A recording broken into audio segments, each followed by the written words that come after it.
The government was in charge. The government was the biggest developer of the economy with the parastatals and so forth. Those are the days when we are saying that government should do this and government should do that. We are now in a free market economy. We need to appreciate, what does free market economy mean? It means that you are telling investors, what you want. We want you to create wealth, and we are going to tax you accordingly. So this is not the time when we start saying government should do this, government should do that. We should be saying the rules and regulations around investment should be 1, 2, 3, 4, 5. You see? So that way you are not trying to have a dictatorial regime where government must step in and do things. I mean, you've seen how people are going, closing restaurants.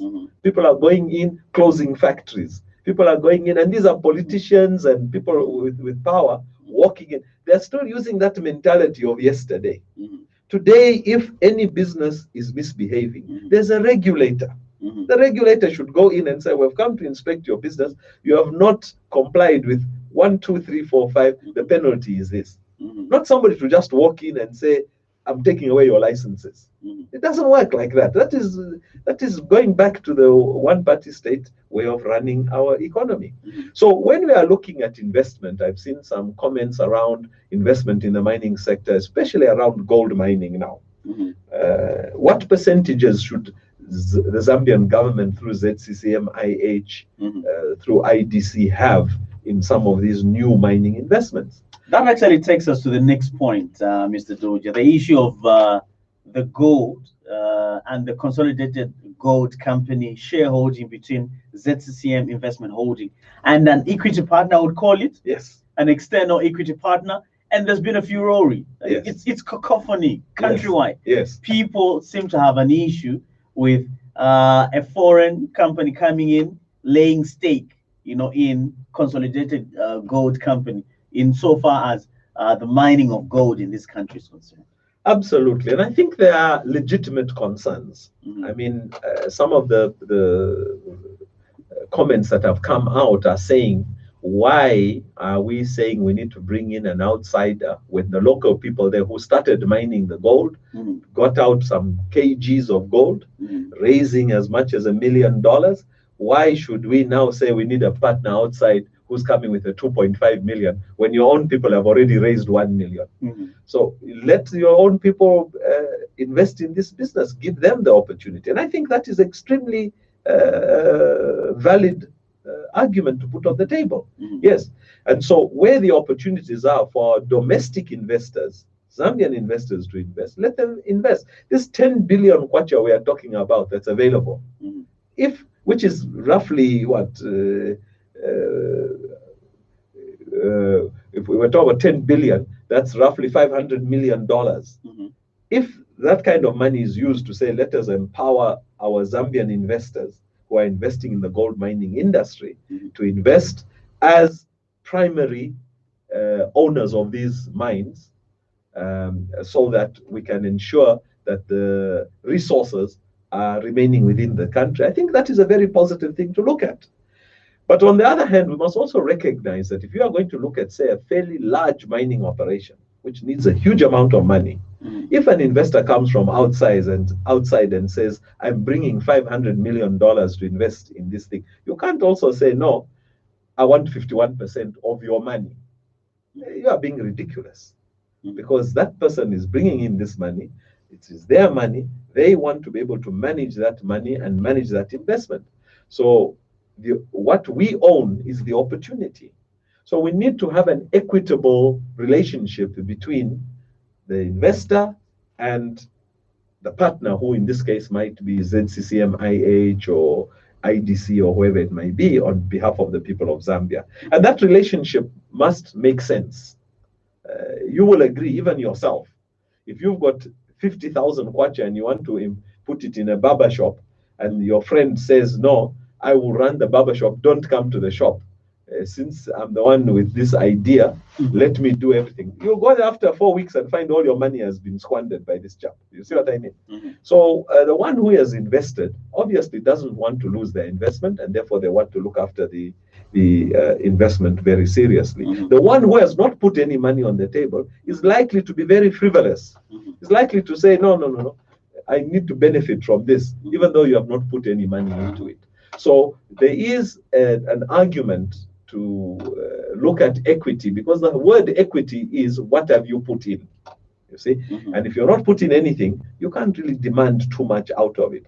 But I do agree that we need to strike a win-win balance situation when it comes to equity partners. Mhm. But it also does not mean, and I think this is where we sometimes get it wrong, it does not mean that if I put 55% investment in a gold mining investment, and therefore I have 55% shares, Mhm. and my partner has got 45, which might be the government or ZCCMIH or Mhm. IDC, it does not mean that I am not accountable to my junior partner. Mhm. No, I'm very accountable. So all the rules and regulations on accountability, on oversight, on doing the right things have to be there, except when it comes to sharing the profits, where one is going to get 55%, the other one is going to get 45%. But the rules and regulations must be followed.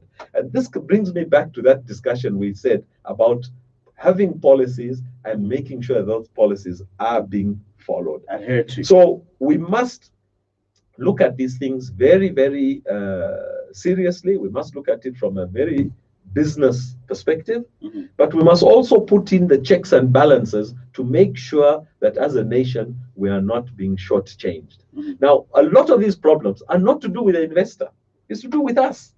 I mean, I'll give you an example. We have had what we used to call the Zambia Investment Center for many years. Mhm. It later evolved and became the Zambia Development Agency. Mhm. And one of the challenges that we have is that an investor will come in, let us say it's in the gold mining industry. They come with $100 million, whatever, $200 million, want to invest in this gold mining opportunity in Northwestern Province. The first thing we say to them is, what are you bringing? How are you going to invest? What are your plans for the next 5 to 10 years? They put it on paper. They send big, big documents to us Mhm. as a nation through the Zambia Development Agency to make commitments on the business they are going to do in Zambia. Now, we put those in the cupboard, we give them the license, and we forget all about it. We should be using those documents on a daily basis and saying, you said in your first 3 months you are going to do this. In next 3 months you are going to do this. First year you are going to do this. Second year you are going to, and we should hold them accountable, because if they don't do those things, then they've breached the contract. Mhm. Your contract for giving them the licenses was based on the plan which they subjected to you as a nation. And we have not been doing that in a very consistent, in a very accountable manner. We need to do it, because that is what ensures that the Zambian people and the Zambian economy is going to get the benefits of that investor. Because when that license or permit is being given, some technocrats have done their homework. They've looked at, they said, we are bringing in $100 million. We're going to develop this mining machinery to this point. We're going to do a processing plant like this. We're going to do this. We're going to employ 500 people in the first year, 2,000 people in the second year. Whatever they have put, we should say, this is what has made us happy and has satisfied us to give you that permit. But remember, we are going to hold you accountable to that. You are going to have to, if you deviate from this, you have to convince us that that deviation is legitimate. Mhm. And if we do that, then we are going to make sure that whoever invests in anything in Zambia, whether it's gold mining, whatever, is going to make sure that this economy benefits from that investment. The role of a foreign investor is actually, would I say, short to medium term goal. Mhm. That the foreign investor comes in the short term, they are showing us that there is money in investing in this particular type of business activity, which means other Zambian people say, that company came from India or China or Switzerland or America, and they've done that. I can also do it. And they move in and they do it. And then the medium term is that they're not here forever. There comes a time where after 10 years, 20 years, say, I think we have invested enough in Zambia, we need to leave. And that space is then taken up by Zambian investors. And that's the mechanism that we need to have in place and to monitor it. The mining industry, we talked about it. I mean, from independence to today, we have not been able to see Zambians investing in the mining industry because the plan for the long term was not in place. For how do you eventually have Zambians investing in the mining industry? We have had no plan around that. So in my view, I think these are the kinds of things that we need to look at as we are looking at rolling out new areas of investment opportunities, of which gold mining is one of them. It must be strategic. We must have a short-term, medium-term, and a long-term goal. But at the end of the day, the Zambian economy should be targeted towards being in the hands of Zambian investors. Because Zambian investors keep their money in this country. Zambian investors must pay our taxes. Zambian investors must finance the national budget. Zambian investors must be responsible for the growth of our own domestic economy. That should be our long-term goal. Let me get 3 calls, 0960 200 490. Here we go with our very first one. You're through to Chadwick. Good morning. Morning. Yes, kindly give us your name and where you're calling from. Come again with your name. Samuel from where? From Kalundu. Yes. Please go ahead, Samuel.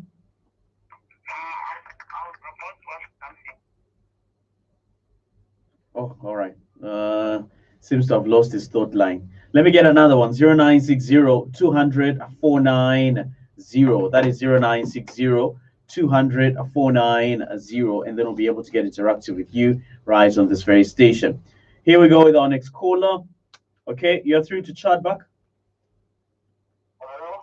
Good morning. Kindly give us your name and where you're calling from. This is Reverend from Livingston. Reverend Silent? Yes. Reverend, how are you today? I'm fine. How are you doing over there? I'm very well, thanks. How's the tourist capital? Oh, I'm doing fine, but not dry. No dry, but the falls is in full bloom. All right, brilliant. Beautiful, but not even a single tourist inside. Wow, okay. Oh, yeah. All right, please go ahead, Reverend. Okay. Mr. President, morning. Good morning, sir. Thank you. I think our mining industry, the policies of government are terrible disaster. We are the only country for 56 years that cannot make for all the minerals that were exported and sold outside this country.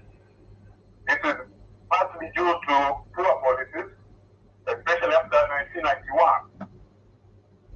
You see, in the command system, in the economic command system of UNIT, where the state has 51% shares and stake in the mining industry, and then the 49% to the foreigners, it did well for this country because we were able to control our mineral resources. And not only that, if you remember very clearly, we opened the Mahako under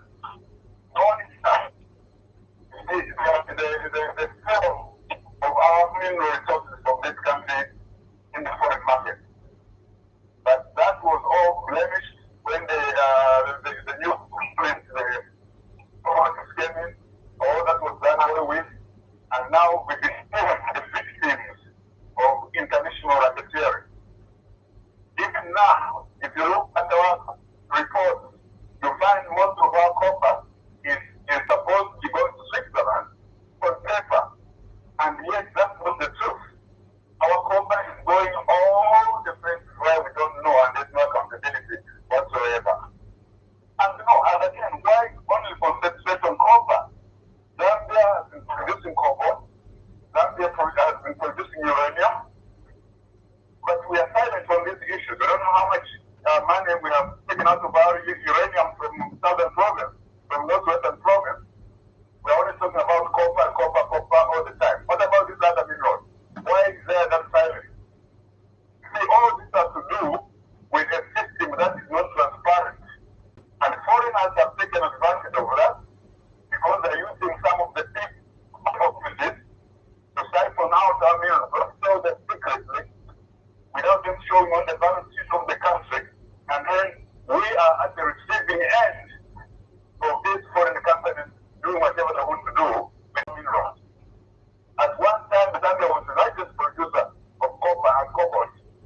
in Africa. After Congo has its own problem, the Democratic Republic of Congo has its own political problem. Of course, today we are second the largest in Africa, maybe fifth in the world in terms of copper. We don't talk about copper.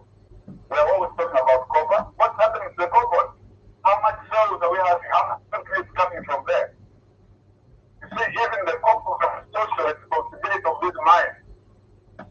That should have been the work of the government to say, now we are mining in this area, you are responsible for the roads, you are responsible for the schools, you are responsible for the infrastructure in the areas where you are doing the mining. That's why we should have had a lot of royalties where mining is taking place. Right now, I come from Wichita, and because that is my home area. The gold thing there is a disaster. The ZCCM IH has been told should be, it should go with some foreign companies to do the mining, to do whatever it is. But the ZCCM IH is an investment holding company. They are not going to mining at all.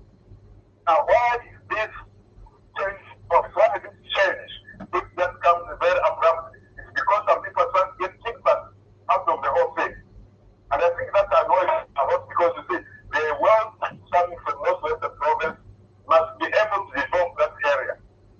And then you have our money from Northwestern going to develop other places. We are saying one Zambia, one nation, that's we understand. But you see, where the mining is taking place, the people there are supposed to benefit more than others who are outside the mineral production sector.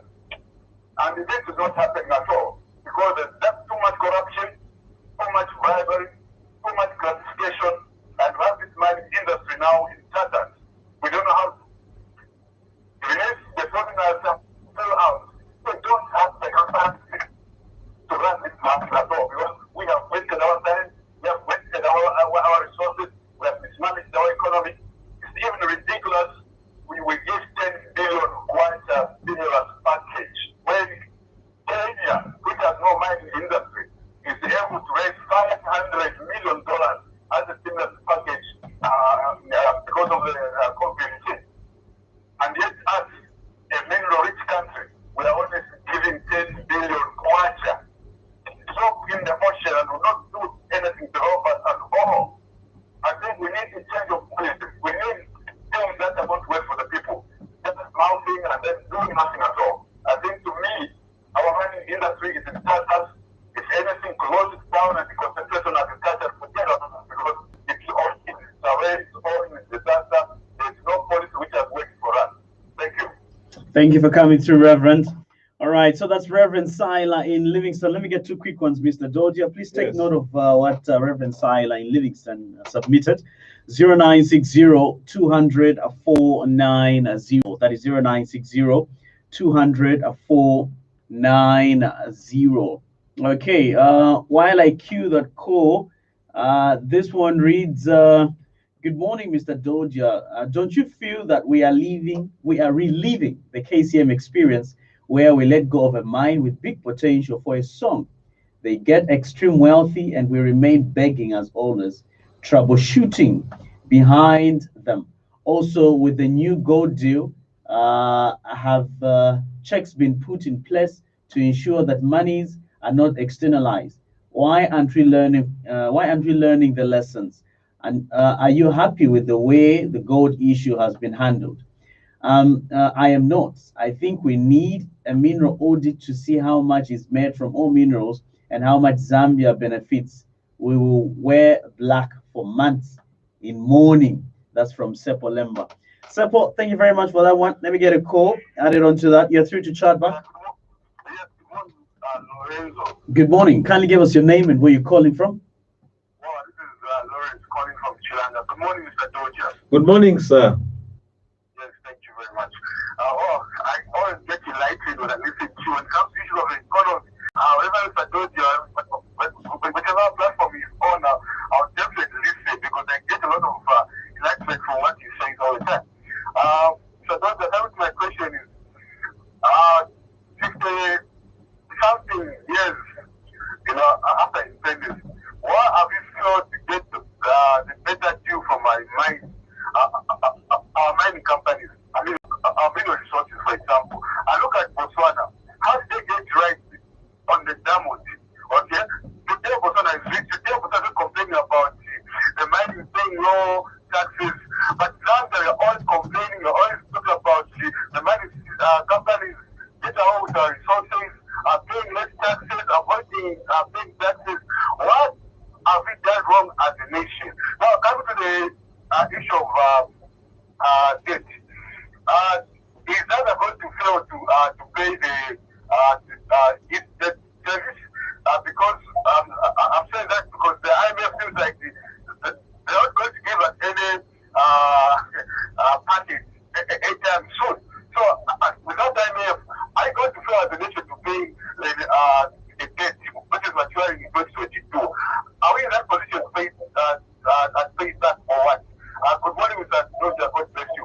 Thank you, Lawrence in Shilanga. Okay, one more call and then my guest comes on. 0960-200-490. That is 0960-200-490 right on the program. And let's get interactive through to 11. Okay, you are through to Chadbach. Hello, Brother Lorenzo. Good morning. Is that our brother from Chongwe? Yeah, Brother Kako Nikako. Please go ahead. Yes, sir, good morning, Good, Mr. Dosia. good morning, sir. Good to hear your voice, and I hope Chongwe is great. Chongwe is blessed and blessed so far, sir. Thank you. Great. My contribution is that for sure Zambians we are not benefiting from this money. Zambi bingo sana bingo yanga anatona mataifa yaenda kukoinango. Kurudi ni few Zambians who are benefiting. Ayo wanara. So imeona munga leadership yatu yamene mankalapo, not only this leadership, even my leadership yakumbuyo, they are not having a heart of improving this country, developing this country. Now, Brother Lorenzo, sure, Murumanati Darisa, Munum Zambia, but it can be done down Kanya to Maroti, Kanya to Charlie. How are we using these resources, Brother Lorenzo? And because the many Zambians, for sure, as Mr. Dotia said, they are not investing in this mine. When you invest in building bigger houses, Brother Lorenzo, if you come to Kasese, you'll be shocked and brother that you but you call Chipakati Basanga, Manga, and Mataos. Many Mazifusa, people think of others. Why can they invest in this money? Even if you do a very big shop of an opportunity, like the way going on Zambians, even in my mind, I mean, I think there are illegal miners. Where are those illegal miners selling those resources? So funny that I'm going to marita, I mean, when is it a ziko in a to cookie and the Sogoro? As the previous caller was pointing to Botswana, what of us here in Zambia? That what it up in Obuja. Nanga is a wife. As I'm concluding, I have a question. Because it something is in my government in a way that we have here in my mind, the drama from this day to this day. That already the number, which is happening at that 2006 to 2008 to 2011.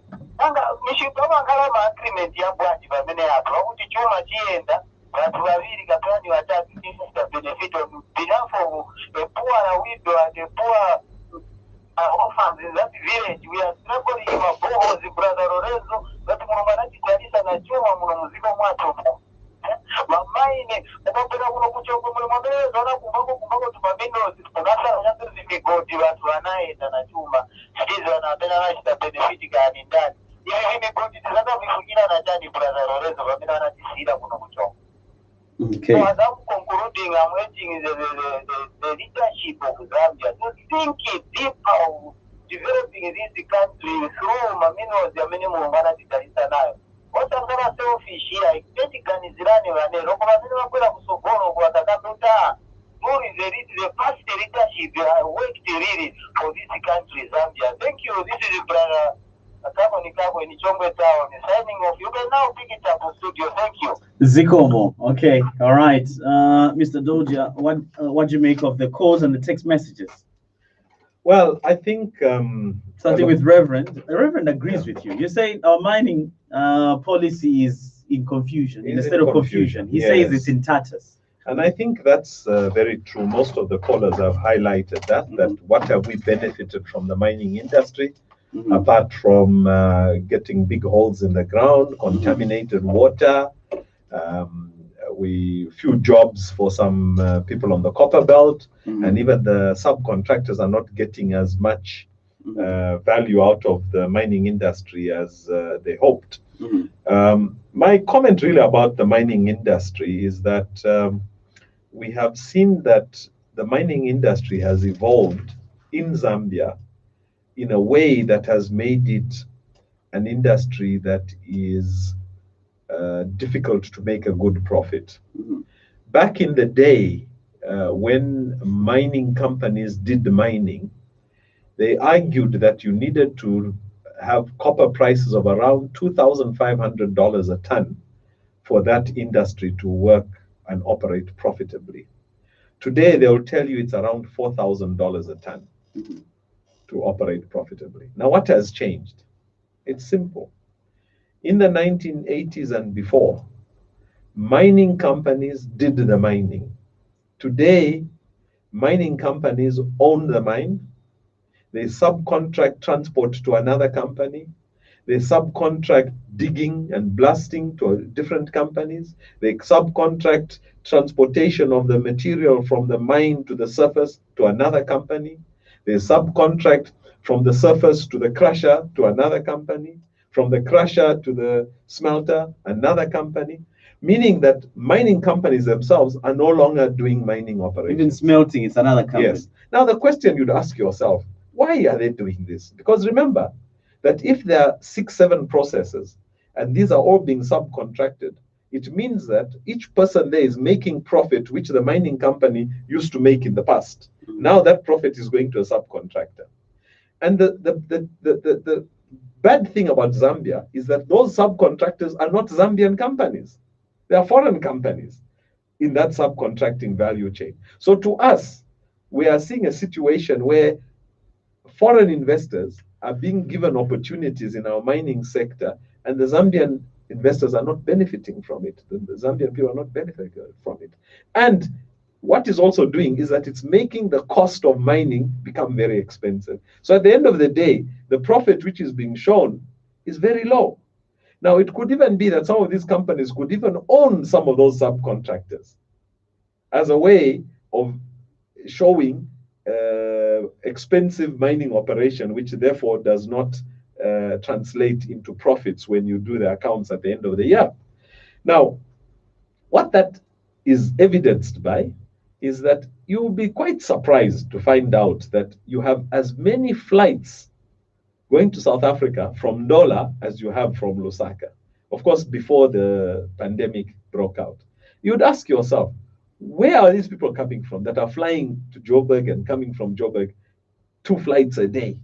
Why? In my view, it's because the mining companies are no longer mining. They can afford to say, Friday, let me fly to South Africa where my family is, go and spend the weekend with them, come back on Monday.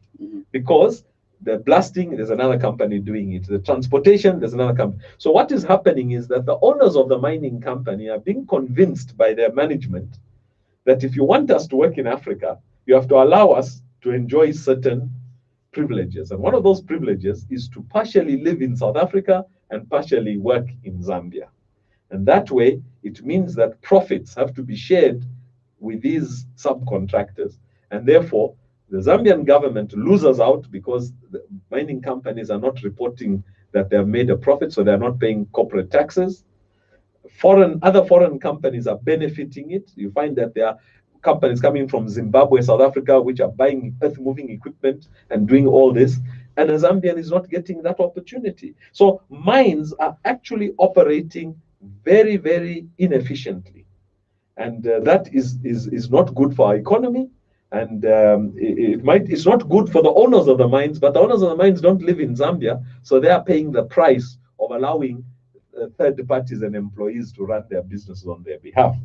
And of course, around mining, it's the rules and regulations. I've said that we need to have rules and regulations to make sure that mining revenues are accounted for through Zambian banks. So that one is a given.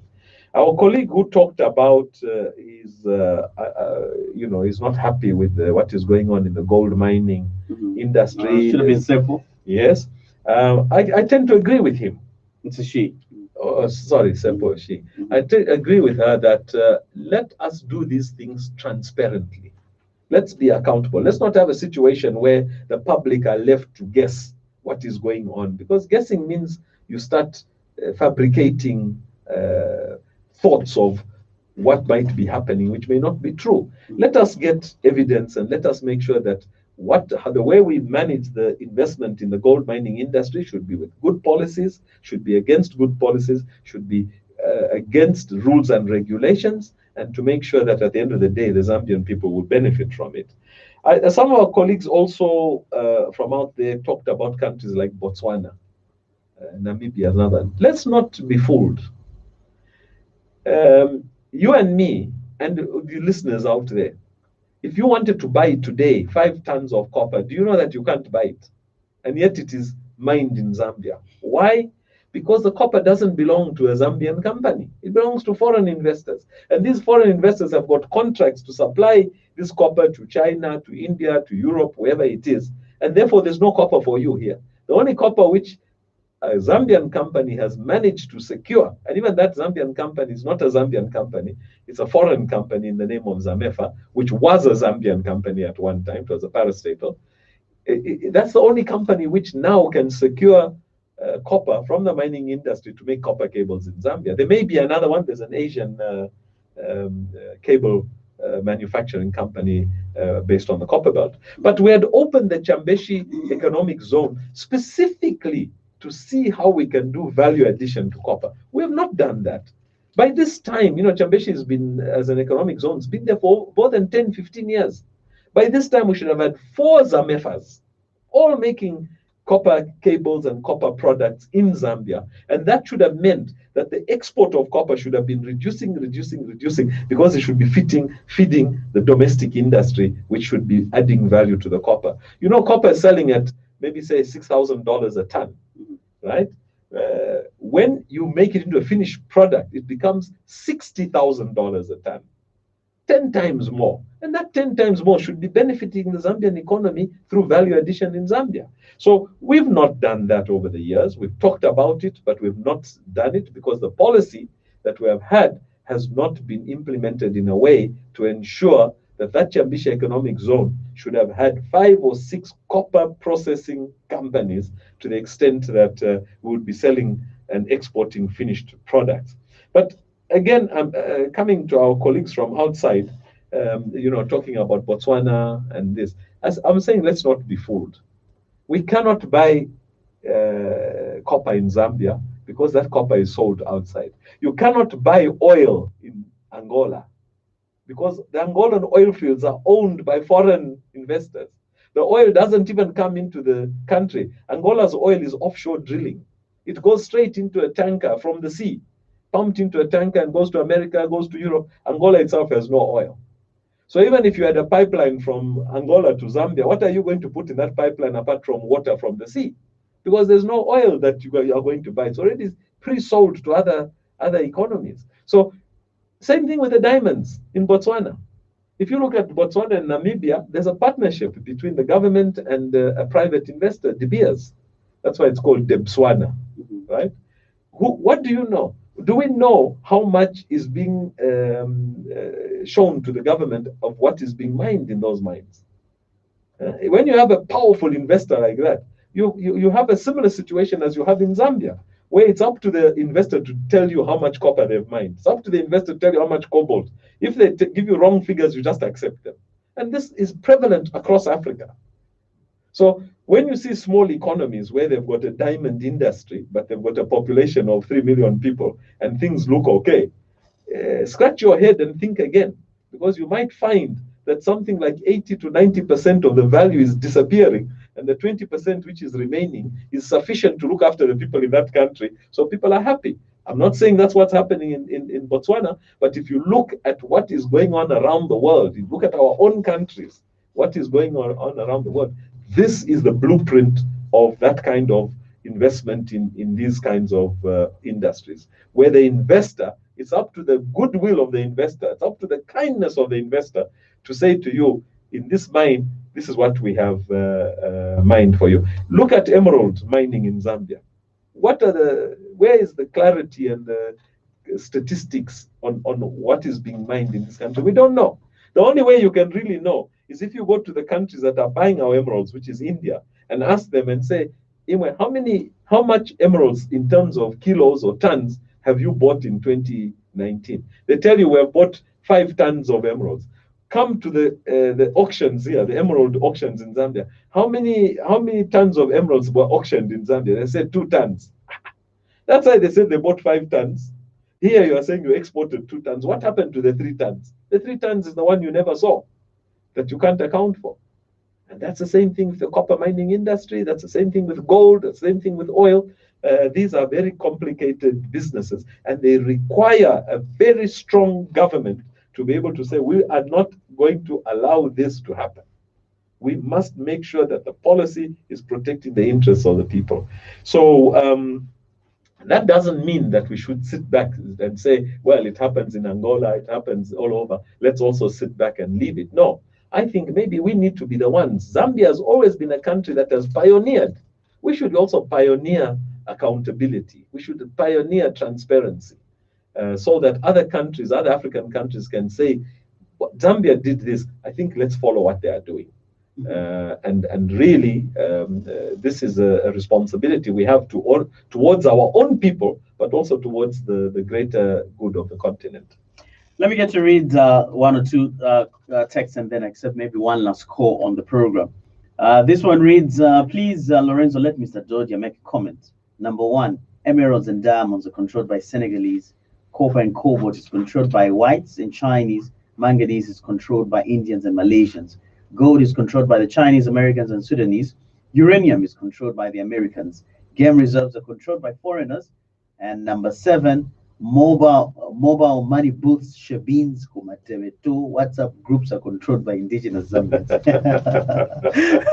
The last one is hilarious. All right, but let me get a call too, and then have you comment together with this text message. All right, here we go. You're through to Chatback. Good morning. Yes, good morning. Kindly give us your name and where you're calling us from. My name is Mwamba, calling you from the Copper Belt. Please go ahead, Mwamba. Thank you so much. Good morning, Mr. Dodia. Good morning, sir. Good to hear from you. Yes. Good, great. You know, that's one. When I listen to when the airwaves have been realized, I take the trouble to just listen because you talk a lot of things. Great to hear. Yes.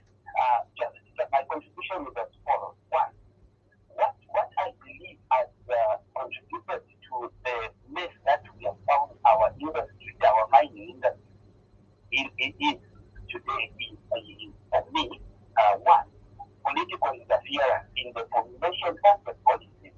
What do I mean?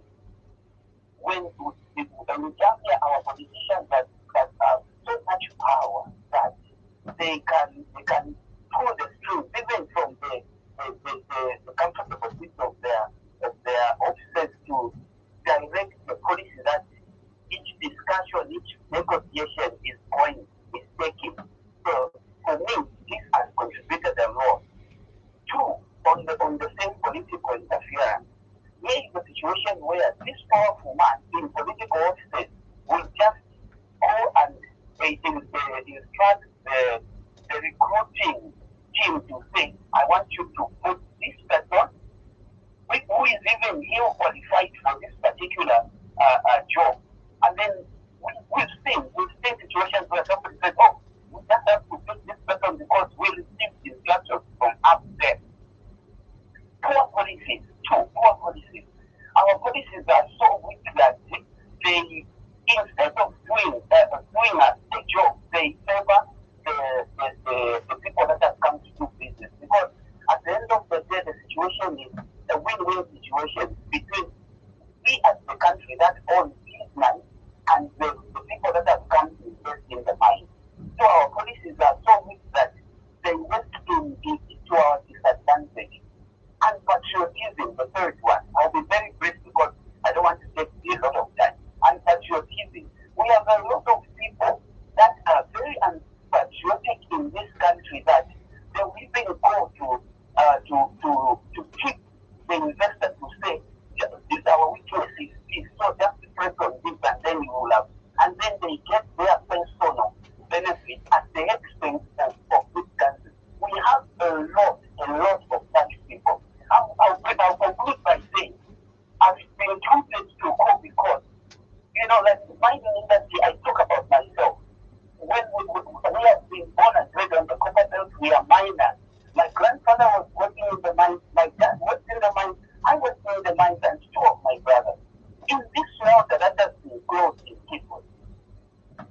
which is historical. It has a history of being the largest smelter in Africa and the second largest smelter in the world. But we just let it go like that because of this investor who didn't care about how valuable and how dear to our heart this asset was, and just did something that pleased them.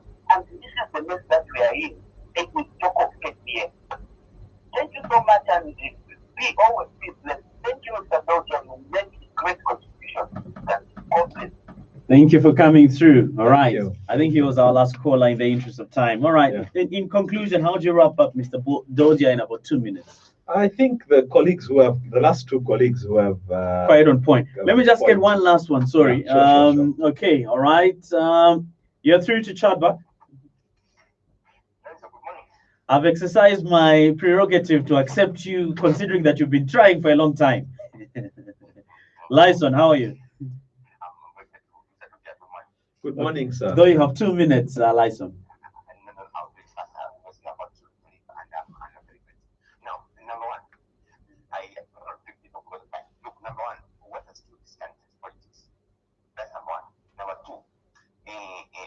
We practice everything because we don't know what is at the right at the time. We don't know what supports each other. But at times we have seen people want to fight over things that are correct. Number two, what has killed us in this country is that we don't want to try. We want to leave everything. Look, some people come here, get a mineral exploration right. When they find this copper, we start fighting them. Why are we to start to also get a mineral? It's just simple. Go to the Ministry of Mines, get the mineral exploration right, explore these minerals and mine it. When mine it now, you can say, I'm a Zambian, I have found these things, I have no money, let me bring dirt here, let me bring lights, let me bring the rest together. We start fighting. Number three, I'm doing faster because of time, and thank you for allowing me. Look, number three, what has killed us in this country is that we sold the mines at the soul. And if you have sold the mines at the soul, for us to get them, actually, we should forget about those mines. We should build our own. It's time to build our own. And number four, last, because Mr. Ruta needs to comment and finish. Number four, what has killed us is that we don't know how to support each other and build it easy, like my good friend has said. Look, how can we call our own people Jilabos? We call others investors. And also these Jilabos, you have big money. Instead of buying machinery and grow big, you are busy just buying guns and fighting on the problem. Whatever. So it is a mixture of ourselves, our leaders, our people of money not coming together and taking over these issues. So we'll continue blaming that one, our leaders, we blame each one until we open up our mind and say we need to come together. There are still things that they can't do to support that this one is a political. For example, they put a care and maintenance, this one is a TPKCM. Some people say, no, it's okay because of the budget has gone down. What kind of thinking is that? Okay. We need to rise above politics and say, this is our country. Let's put things together and fight when this situation. We need to know when to fight. Okay. I want to do politics. And all right. If we continue this path, I think that we're doing well. Thank you, Lord, for allowing me to talk. Otherwise, we'll speak some time. He's doing a fantastic job. We love you, sir. Continue fighting for this nation. Thank you. Good morning. Okay, Thank great. you. All right, Mr. Dodia, in about 2 minutes, how do you wrap up today's discussion? Well, like I said, I think that our colleagues, the last three contributors, have summed it up. So that we need to make sure that we have got good policies, we have got good rules and regulations, that we monitor what is going on. We also need to make sure that we are realistic, that when an investor comes on board, that investor has not come here to help us, they've come here to make money. So we need to facilitate their ability to make that money, but at the same time to ensure that we are protecting the interests of the nation through the wealth that is generated from those mining activities. The other thing that I think is extremely important is that I also believe that we as a nation